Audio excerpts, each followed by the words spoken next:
we've had situations where our team tells us, please tell the CEO to leave.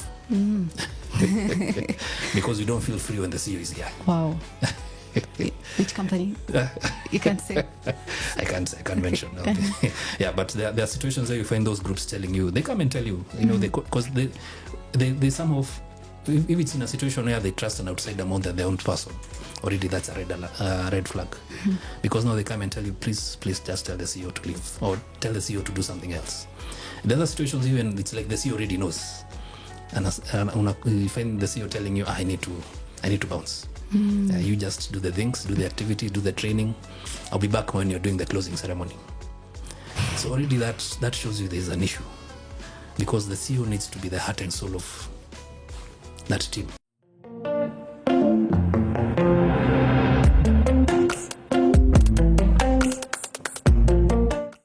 Hi People Pros, welcome back to our latest episode on the People Champion podcast. I'm your host, Anne Gikonyo, and today we'll be unpacking a powerful conversation in the workplace. Trust isn't a perk, but a strategy. With me today is Charles Muthui, a passionate voice in transforming workplace dynamics through speaking, engagement, and strategy. Outside of work, he's an avid hiker, adventurer, and an avocado lover. Hi Charles, how are you doing? Hello Anne, how are you? Welcome back. How do you feel? Awesome. Thank you. And I'm happy to be here. Happy to be here. We're very happy to have you. Thank you for the invitation. Hiya. So let's get into how trust shapes performance, culture, and the future of work. So you say trust isn't a perk, it's a strategy. Why do you say that? Yeah, it's a strategy because it's not even just a buzzword, because the problem is we live in a world where people are treating it like a buzzword, but it's more of a strategy and even a currency. Because picture this, economies can't run without currency, because currency is what drives the economy. So you can imagine in a team setting, the currency is trust, but you cannot transact innovation, collaboration, or even relationship building without the trust. So that's where now the trust comes in as a currency and also as a strategy, because even when you're building your business, you can't do it without a financial strategy. But when you're doing your team, when you're developing your team, you need a trust strategy, because you can't just think that it's automatic. Trust is a currency. Trust is a currency. We'll be quoting you on that. So It is. What happens if trust isn't a strategy? What's the cost? It feels like in fact it's a burden. Not even feels, but it is a burden. Because I like using analogies. Let's picture that you're in a boat, and then the boat is leaking. The good thing is that you're floating, yes, but you won't float for long, because you'll sink very fast. So you imagine now a team or a company that doesn't have that trust. It's a leaking boat, so very soon you'll sink very fast. And so it also derails things to do with innovation. Perhaps I have an idea, but do I trust you enough to share it with you? Maybe I want to share my feedback, but maybe I'm holding it because I'm second guessing myself, because I don't know if I'm trusted, because it's a two-way traffic. I don't know if I'm trusted, and I also don't know if I can trust you. So it also derails that, and overall it also affects performance, collective performance for a team, which now looks into the bottom line for a company. Yes. Yeah. So how do I, as a team lead, know that this trust is being built, and I can create an environment where my team members can come to me with ideas because they trust me? How do we build that intentionally? From a leadership perspective? From a leadership perspective, and also from the other side. Or from now the other side? Yeah, from a team side. perspective, and also from a leader? From both, yeah. From both. From a leader, it's more of you being a duty bearer, because you're leading a team. So you need to lead by example. Perhaps I can't say that I'll promise that I'll bring you soda at 5 p.m. and then I'll bring you water. Will you trust me on that? No. You see, that already brings a trust issue, because I told you that I'll bring you soda, but I've ended up bringing you water. So number one is the leader being an example to the team. That means keeping your promises, having hard conversations, because also having hard conversations builds that trust. If something bad is happening in a company, do I have that safety to communicate with my leader and tell them, look, this is going wrong, without feeling victimized? So that trust needs to come in. From a team perspective, it's also about now that relationship building, because there's the problem of, yes, you're a team, but maybe we are not I mean, I can't say a relationship because at times it can be misspelled. It's more of are we gelling together? So from the leadership, it's about leading by example, living by your word. If you say you'll do this, you'll do it. If somebody comes and shares their feedback, you want to victimize them, you'll take it properly without taking it personally. And also now for the teams, also it's the relationship building aspect. Yes. So in a setting where this trust has already been broken, how would you advise a leader to fix it? Number one is depends with now the context, because I know the context can be many. Yeah, true. Yeah, so maybe let's say perhaps let's give a context of a leader who made a mistake. In most African settings, we have situations where leaders don't admit to their mistakes. That's number one. So the first thing would be if it's the leadership that has made the mistake, it's owning up with that mistake, saying, look here, we did this mistake, we are accountable for this mistake, and we are open to if they have a solution to that, yes, but also they would, to show more trust, they would be like, we are open to solutions even from you as the team members, so please feel free to share whatever you want. So number one is owning up to your mistakes, taking responsibility for that mistake, and also having that open feedback mechanism whereby if I know if Anne is sharing her feedback, should be victimized by leader X, she knows that, and you're not being tolerated. That's something else, because at times we may be here but we are tolerating you, and you know that feeling of being tolerated. You can tell, you can easily tell, because people are intelligent, and so that culture of being vulnerable, it's about being vulnerable from the leadership aspect. If the leader is vulnerable, even the team becomes vulnerable, because it's a mirroring effect. The team mirrors their leader. Yes. Owning up to their mistakes. That's something I think people in Africa and Kenya mostly, it's like we have this thing called the African parent. You know, when an African parent does something wrong to you, they're not going to tell you sorry. They just come try and like buy you something. But owning up to that mistake, never. They hardly do that. That's interesting. So you've mentioned culture. So trust is a culture advantage. So when companies do get trust right, what does that look like? Good question. When they get it right, how can I put this? Let me put an African analogy to this. We all know the African drum. Yeah. It's been used traditionally, at times it's even used now. The drum is not just an instrument, it's a unifier. Okay? So it helps unify the dancers. Let's picture we have the drum and we have the dancers. So the drum unifies those dancers. But there's one thing that unifies everybody, and that's the rhythm. So the person who is beating the drum, let's assume that the leader is the person who is beating that drum that you're talking about. They need to know the rhythm, because there's a difference between rhythm and noise. You see, a team won't follow noise, but they will follow rhythm. People will trust a rhythm rather than noise. For example, if you move to a dance setting, would you dance to noise? No. But you'll find yourself dancing to a rhythm, even a rhythm that is in a different language. But as long as that rhythm is flowing, you'll find yourself, because you trust it. Yeah. And that's where now the African drum setting comes in. If the drummer has that consistent and predictable rhythm, because now with that, the group of dancers know this is the time we need to dance, this is the time we need to pause, this is the time when you need to put high energy, this is the time when you need to lower the energy, because already they know that rhythm. It's easily predictable, it's guiding them. You see? Yeah.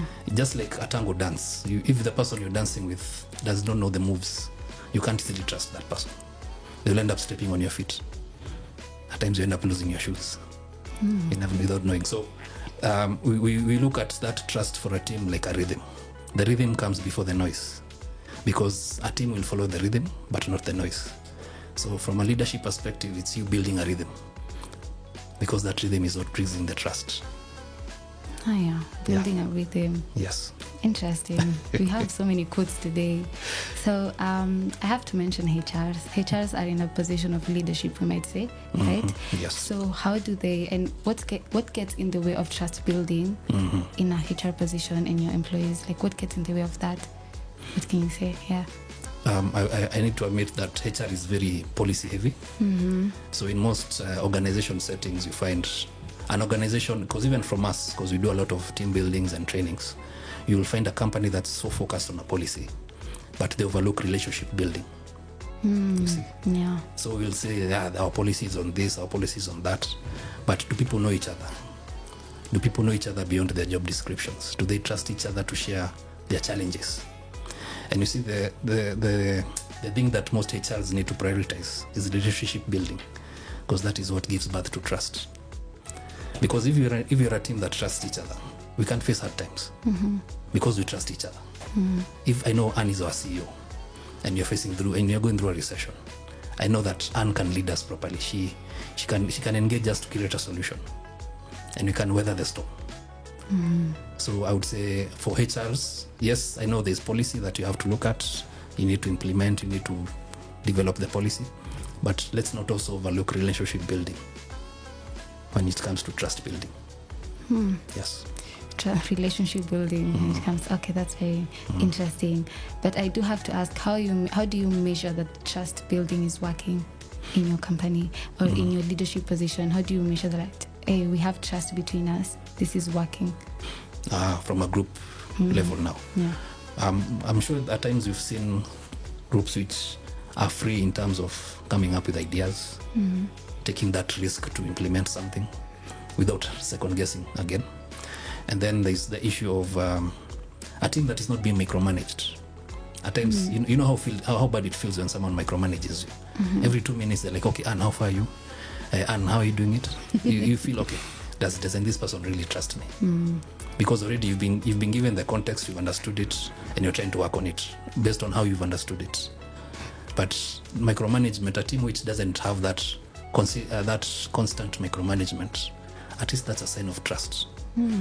A team where you find somebody is free enough to suggest an idea or even critique something that's already in existence without fear of victimization. Again, victimization. That's a clear sign of trust within that group.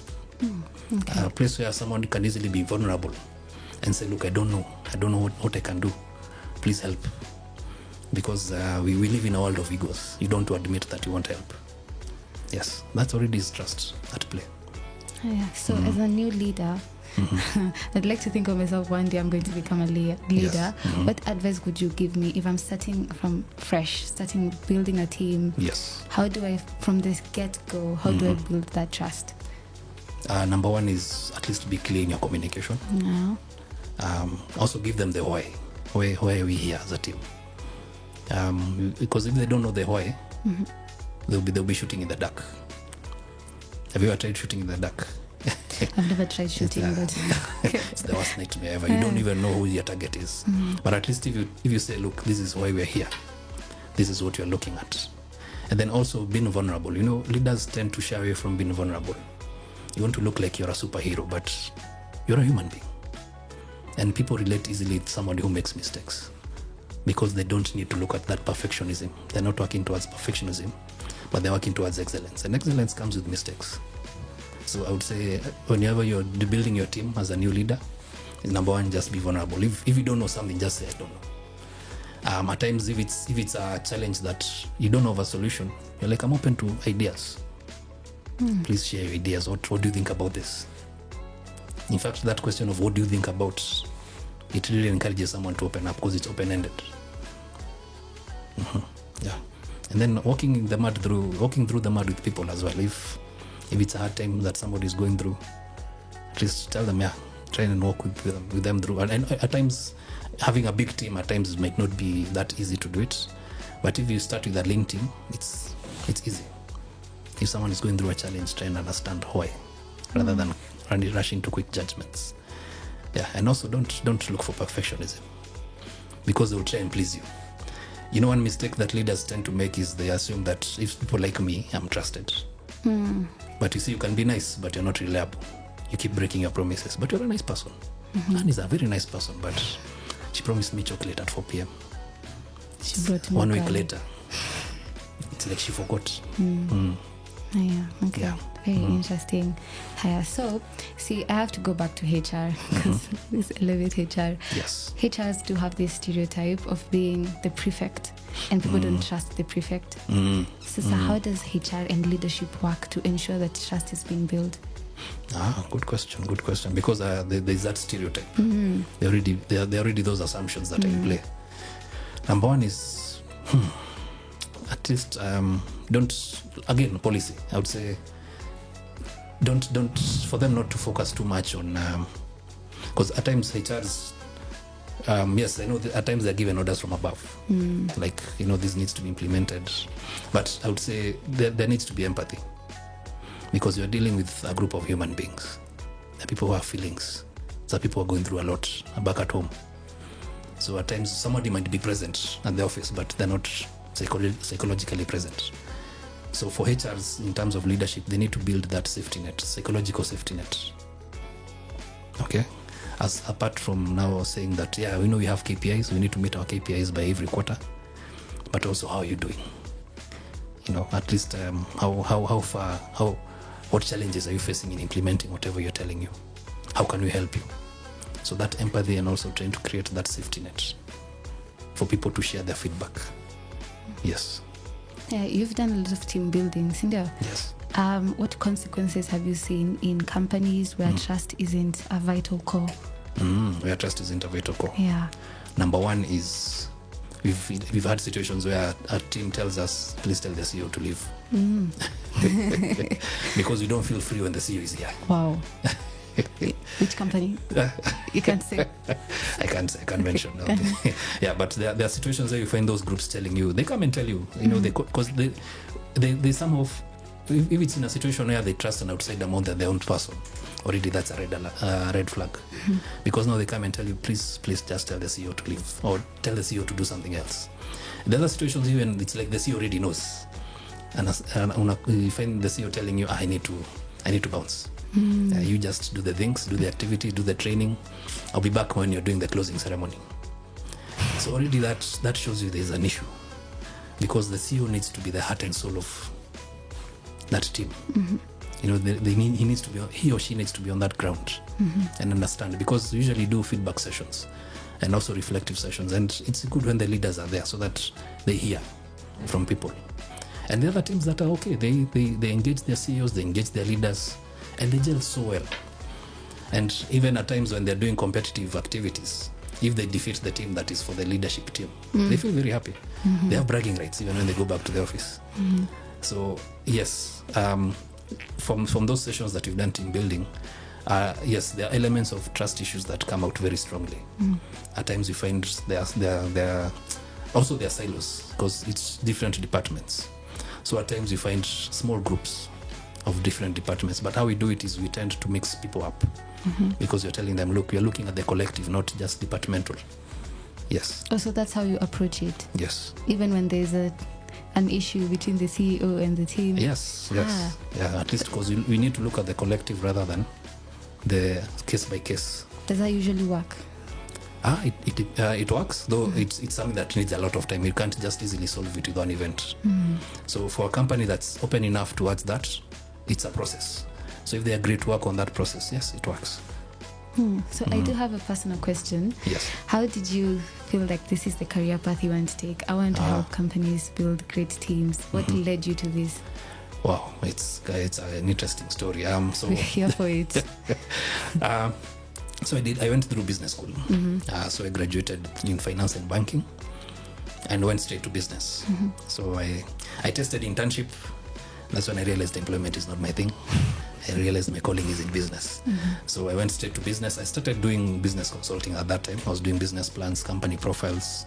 It was way back. Perhaps if I say it, you'll know my age, around 2012. Wow. Yeah, I know, it's quite old. That's so young. Juicy too. Juicy too, yeah. It's just a few years back. So yeah, I started with that. Then I met with a group of adventurers, because that time I was still adventuring, but I didn't have people that I would relate with. So I met two gentlemen that we opened an events company with. So at that time, what we used to do is we would create open events. So we'd take guys to Mount Kenya. You take them to the peak, scream. At least that you can scream all that you want, because there's no NEMA, so you can do your best. So we went there. We took guys to Mount Kenya. We take guys to Mau Caves. We would make guys come and attend events. But our key goal for that was not just taking somebody to a location, but also bringing strangers who can bond together. Because we realized most of the travel packages that people were doing at that time was you just go to the Mara, come back, but you've not made any connection. But we'd make sure that people have made those connections. And at times people even find love and get married. Wow, interesting. So from there now, they really got excited and they told us, you guys are really good. You should consider going into team building. And the best part was that they said, we'll give you our clients because us guys, you're already in corporate. So we'll already give you referrals because we know you. And that was now, because we started it in 2016. Then now in 2017 is when now we decided to venture towards team building and training. And they kept their word. Trust again. They kept their word. No, kept their trust. Wow. And so they gave us the referrals, and that's how now we started building. From 2017, now it's been 8 years. And the best part is, seeing somebody leaving that ground smiling. And at times you hear feedback of people, at times people work remotely. They're like, I've never met this person, but today it feels like we've been together for 10 years. They feel like they've known each other for the past 10 years because they've really gelled. And that kind of impact is what leaves us smiling, because at least we've left people with smiles and memories. Wow. Yeah. You're very passionate about it, I can tell. Yes. Your eyes are just glowing when you speak about it. Oh yeah. So we find it as a calling for us. As African leaders, what can they learn from our culture that can be a positive influence in leadership? And also, what can they stay away from? Yeah. Okay. Now I would give an example of parenting. Just the way you've said, at times we live in a society where the parent is always right. Whatever you're saying is just an opinion. Yeah. At times, most of the times, it's not that it will be followed through. So that already is a con that even as an African leader, because leadership is like parenting. You're dealing with a bunch of grown-ups. Others are stubborn. Others just need to be handheld all the time. Others need spoon feeding. Yeah. It's a cocktail of many things. There are those ones who are stellar performers. The others who take advantage of the performance. The others who take credit for nothing they've done.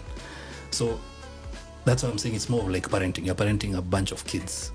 So the part of being seen and not being heard, we need to show African leaders need to show teams that don't look at your parenting journey or whatever that bringing journey. What you're doing here is a bit different because we want to value you. Whatever you're sharing is, we may not implement it, but at least we've heard you out. And at least we've acknowledged you. That feeling of being acknowledged is really powerful. Because even you in an environment where you're acknowledged, you'll be loyal to that place. Yeah, positive reinforcement is going to work. You see? Because that reinforcement is really important. And then also in terms of owning up to mistakes. That superhuman syndrome. African syndrome. Yes. I can't make mistakes. Even though I make mistakes, and there's a way I hide them, I mask them. But we need to be vulnerable. Even for us, at times our parents never tell us the mistakes they did. Yeah. And it's bad. It's really bad because you also want to learn from their mistakes. If they burnt a bet, I'm trying to translate it from Czech. If they had put a bet and it didn't go well, or maybe if they did something bad, it's worth sharing at times because you learn from that. It's it's somehow like mentorship. So also leaders need to be vulnerable. You don't need to be superhuman. You don't need to be perfect because humans embrace imperfections. Beautiful. That's amazing. We need to embrace that imperfection. And we don't need to treat it like a disease. Yes. Well, I hope we do. I truly hope we do. Yeah, I hope it won't be a pipe dream.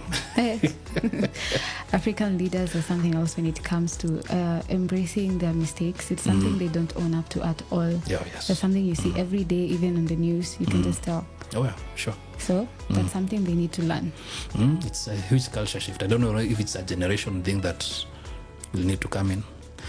I think so. I genuinely think so. And even when we speak of generation, in fact, it brings in another point of ageism. And we've heard of it, like an older generation having a stereotype towards a younger generation. I've also gone through it myself. Because at times we do leadership retreats and most of the people that you meet at the board are people who are your father's age. So at times that person or that person who is listening to you at times looks at you and they're like, this is the age of my son. What is this guy trying to tell me? So you see that trust issue, at times it's not good because I may have a solution. Yeah, maybe I'm young, I don't have much experience like you do, but at least I'm exposed. I know some things and with technology nowadays, at least you even get more exposure.